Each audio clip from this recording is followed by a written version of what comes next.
but he has a gift of healing. Will you welcome, please, Father Peter Rookey. Very welcome. Now, please make yourself comfortable.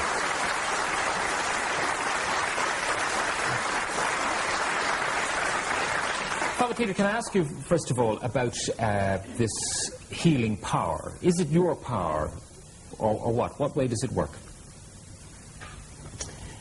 No, I just pray. The jackasses bray, and I pray. And the Lord does it all.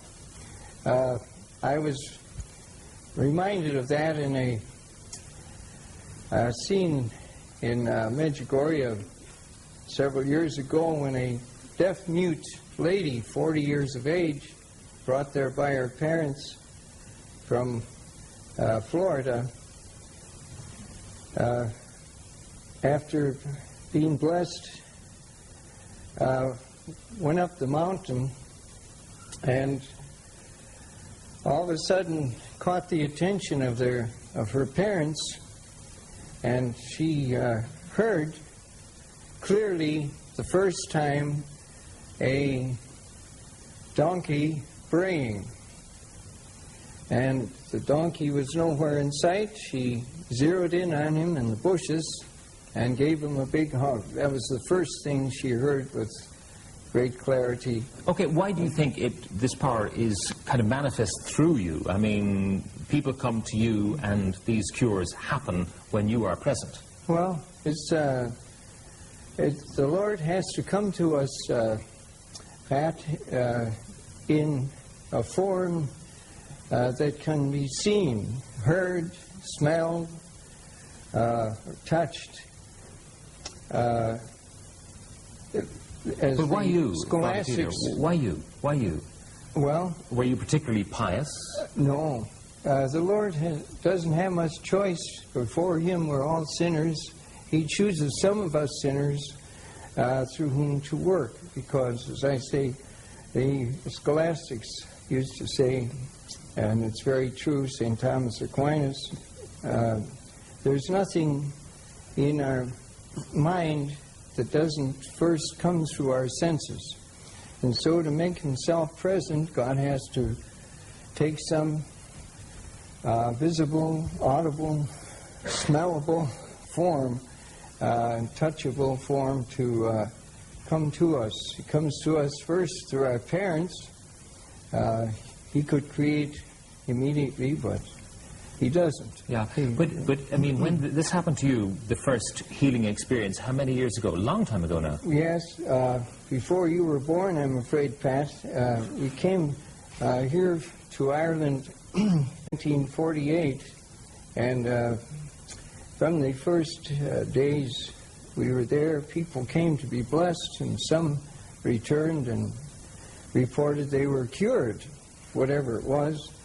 And the first thing you know, busloads of people were arriving. We had to have the services outdoors. And was it specifically you, or was it your brethren in the order as well? Well, actually, what I was doing, and I continue to do, is to bless the people with our saints. Now, there are relics of our Servite saints, St. Peregrine, the cancer saint, whose feast was just this week, by the way, and St. Philip Benizi, St. Juliana, the 7 founders of the Servites, and so on. St. Anthony Pucci, whose life I wrote. Okay, and do people, with their saint. Do people have to believe to be healed? I would say they have to have some kind of belief. I mean, Jesus said thy faith had made thee whole. Yes, correct. But sometimes God even gives us faith through a miracle. That happens also. I believe it happened in the case of David Parks, who he told us had lost his faith and his health. Well, David's in the audience, so I mean, David, there you are. My goodness. I mean, most people that I know who know David would know him as a singer. That's right, Pat. But before that, you were a footballer. Tell us the whole story, David. Well, I was struck down with an illness, Pat, in 1977, just at the height of my soccer career. And How high was that now? How good were you, David? well, played League of Ireland, Yeah. played against Pelé, won a cup medal with Bohemians, so That's pretty good. reasonably high pat. Okay. Yeah. And struggled for 12 years with an illness, and finally had 2 operations on Christmas Eve 1988 and on the 7th of January 1989, and the prospects were bad. And I was given a week's holiday in Medjugorje, Anne and myself, by people who organised a travel agency, Heather Parsons. And I went out a non-believer, totally sceptic, Pat. Didn't believe in these people who had healing powers, and was persuaded by Anne to stand in line at one of Father Peter's healing services.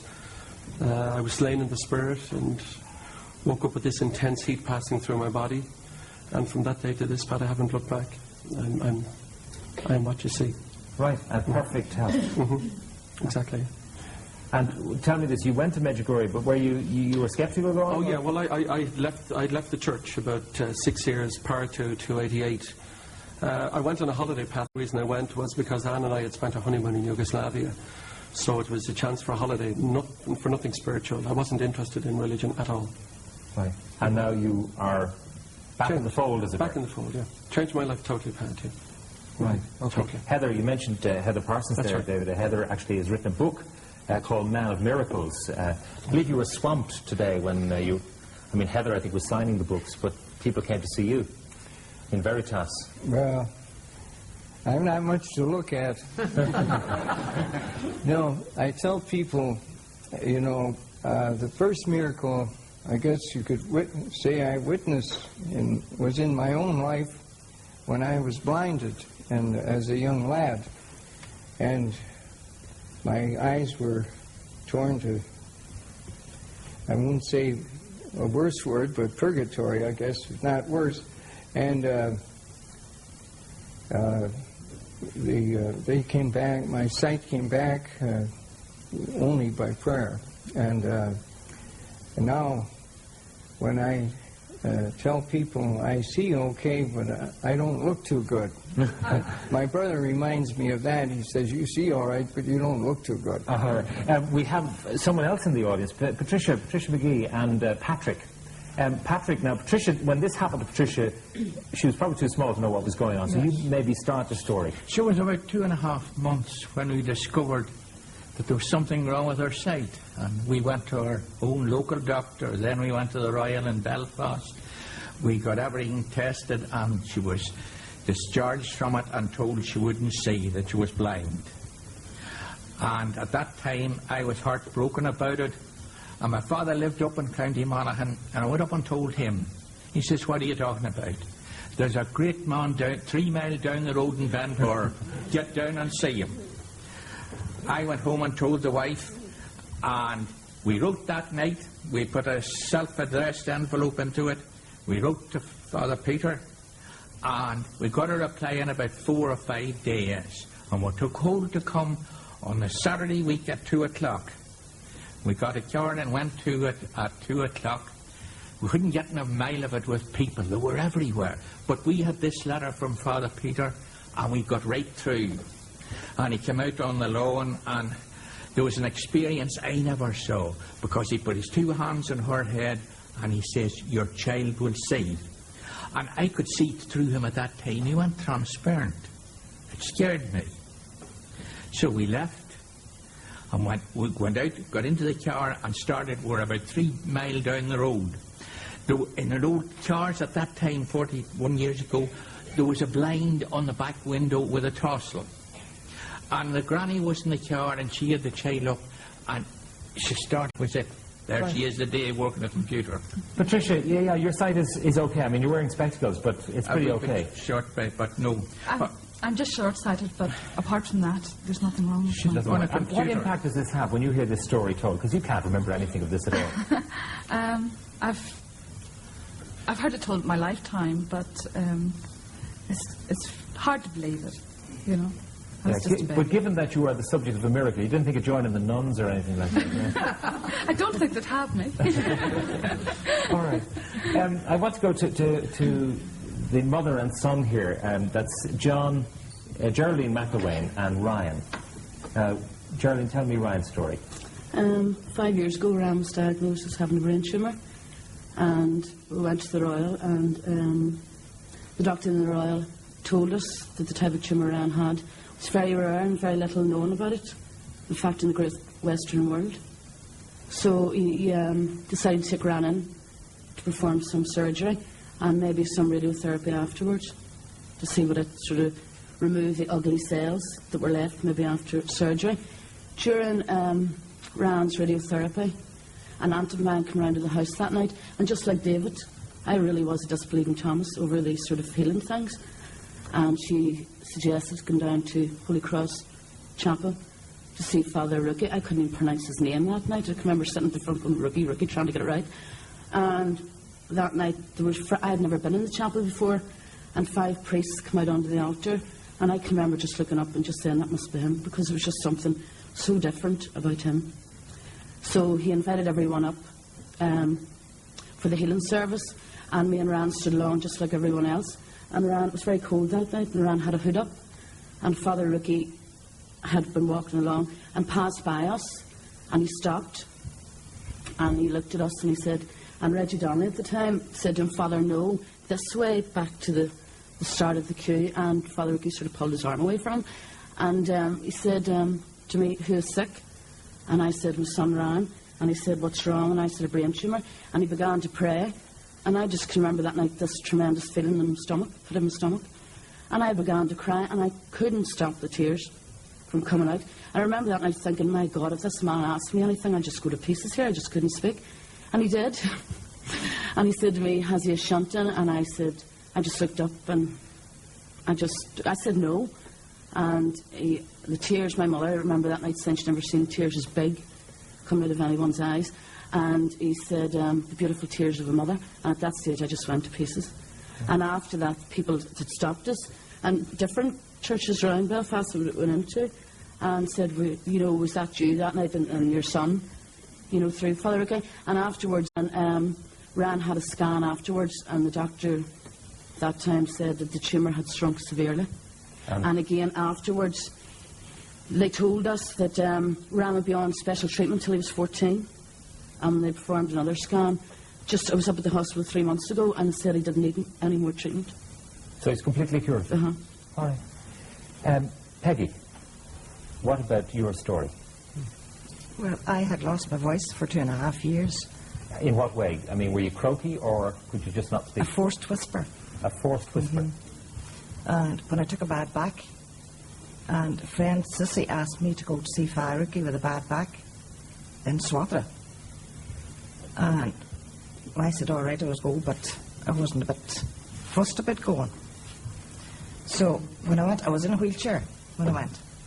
And Sissy happened to say to Father Rookey that I had no voice, and I hadn't it for 2.5 years.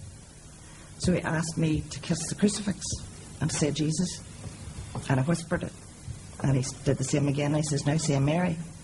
And I whispered it. And the third time he says to me, now say Jesus. And I said it. Perfect. Yes. Were you a religious kind of person? No, I didn't even want to go. Go that night.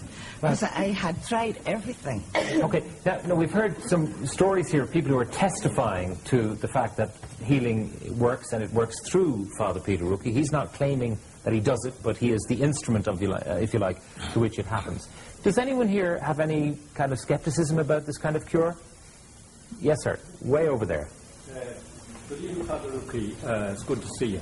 No, what I was going to remind you of was in Medjugorje last year, you took a lady out of a wheelchair, which was in my section. I was helping out. And you told her to walk without the wheelchair, and she was scared. But you told her to walk without the wheelchair, and you took it away, and she walked half round the tent, which held about 400, and she didn't get back into it again until I left about an hour later. Okay, now that's another story, though, similar to the ones we've heard. She was 6 years in the wheelchair. Okay, and she that's fair enough. I'm just wondering, does everyone here accept that these kind of cures do take place? I think there isn't a skeptic among us. That's very interesting. There's normally an audience. There will be some Thomases in our audience. Answer me this one before we conclude, Father Rookey. Why does it work for some people? I mean, you will have hundreds of people queuing up to see you. Some will be healed, some will not. How does it happen that some have to go away disappointed? Well, Paul, I believe it is, says the Spirit breathes where He wills. He gives us gifts, and how can we ask, why does He give you this gift of being on this program? Somebody else doesn't have much personality, let us say. Sometimes I can block, of course, my healing by, the biggest block is unforgiveness and hatred. There's a Dr. Bernie Siegel in Boston, for example. Had Bernie Siegel on this program. Well, you did. Yeah. You know his line then, that hatred and unforgiveness can even cause serious illness. Now, he's a wonderful cancer. man. He can he helps people live after cancer far longer than the doctors say that they should. I quote him quite frequently in the healing ministry. I hope I'm not plagiarizing. I always give him credit, of course. But he has a story, which I'll tell very briefly, of the Nazi concentration camp where a certain Jewish man was caught going against the regulations and was sentenced to a flogging. Jack Schwartz was his name, which means black. He had a black mark against him in this concentration camp, which is Schwetzen. And he was taken his clothes were taken from him. He was attached to a post, and the flogging began. He fainted, and during that fainting spell, Jesus came to him and said, "You have to forgive your flogger." He came to, turned to this flogger, and said those healing words, "Ich liebe dich." I love you. Right before his eyes, that flogger saw those wounds he had inflicted on Jack Schwartz heal. Father Rookey, it's been very interesting meeting with you, but a lot of people will want to meet you again when you come back to Ireland on your healing ministry. When is that? Well, we're hoping to come back in October sometime. It will be advertised, I'm sure. And, okay, around October. Yes. I'm going to have to leave it there, but Father Peter Rookey, thank you very much for joining us. Thank you. Thank you. Just stay put for the moment, okay? Now,